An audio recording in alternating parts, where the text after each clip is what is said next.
আসন্ন ত্রিস্তর পঞ্চায়েত নির্বাচনে জেলা পরিষদের ৭ নং আসনে বিজেপি মনোনীত প্রার্থী নীতিশ দেবনাথ ওরফে সুমন দেবনাথ বিনা প্রতিদ্বন্দ্বিতায় জয়লাভ করে দলের জন্য প্রচারে ঝাঁপিয়ে পড়েছেন। সুমন দেবনাথ প্রদেশ বিজেপির যুব মোর্চার সম্পাদকের পদে রয়েছেন। তিনি নিজে জয়লাভ করে দলের মনোনীত প্রার্থীদের জয়লাভ করানোর লক্ষ্যে ঝাঁপিয়ে পড়েছেন। সুমন দেবনাথ বিগত দিনেও দলের স্বার্থে এবং লোকজনদের স্বার্থে কাজ করে গেছেন। তাই জেলা পরিষদের সভাধিপতির পদে সুমন দেবনাথকে বসালে দলের এবং লোকজনদের উন্নয়ন হবে তা বলার অপেক্ষা থাকে না। রবিবার যুব আইকন সুমন দেবনাথ বাইখোড়া এলাকায় এবং এসএসবি ক্যাম্প এলাকায় জোলাইবাড়ি ব্লকের পঞ্চায়েত সমিতির ৩ নং আসনে বিজেপি মনোনীত প্রার্থী কেশব চৌধুরী ও জেলা পরিষদের ১১ নং আসনের শিখা ভৌমিকের বিপুল ভোটে জয়যুক্ত করার লক্ষ্যে জনসম্পর্ক অভিযানে নেমে পড়েন। আজকের এই জনসম্পর্ক অভিযানের মধ্যে দিয়ে ব্যাপক সাড়া লক্ষ্য করা যায়। বিগত দিনে কেশব চৌধুরী পঞ্চায়েত সমিতির সদস্য পদের থেকে এলাকার ব্যাপক উন্নয়ন করেছে। লোকজনের সুখে দুঃখে সর্বদা পাশে রয়েছে কেশব চৌধুরী। তাই বর্তমান সময় এলাকাবাসী চাইছেন কেশব চৌধুরীকে বিপুল ভোটে জয়যুক্ত করে পঞ্চায়েত সমিতির চেয়ারম্যান পদে বসাতে। বিগত দিনে পঞ্চায়েত সমিতির সদস্য পদের থেকে কেশব চৌধুরী ব্যাপক উন্নয়ন করেছেন। বর্তমানে সময় ওনাকে পঞ্চায়েত সমিতির চেয়ারম্যান পদে বসালে সকলের সার্বিক বিকাশ ঘটবে তা আর বলার অপেক্ষা থাকে না। আজকের এই কর্মসূচি সম্পর্কে সংবাদ মাধ্যমের সামনে জানালেন যুব আইকন সুমন দেবনাথ।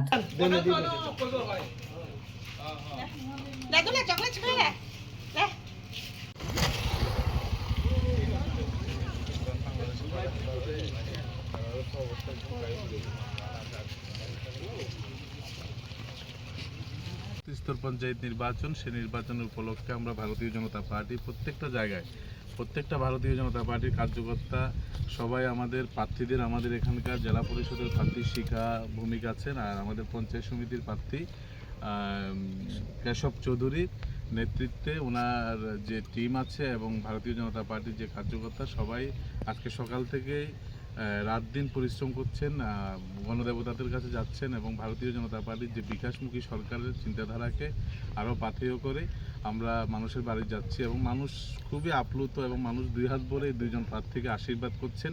আমাদের আগামী দিনের লক্ষ্য থাকবে এই এলাকার আরও বেশি বেশি করে উন্নয়ন। যে বিগত দিনে সিপিআইএমের যে কার্যকলাপ, সেই কার্যকলাপকে মানুষ ধূলিসাৎ করে দিয়ে যাতে আরও আগামীতে বিপুল ভোটে ওদেরকে জয় করে এবং মানুষের জন্য কাজ করতে পারে।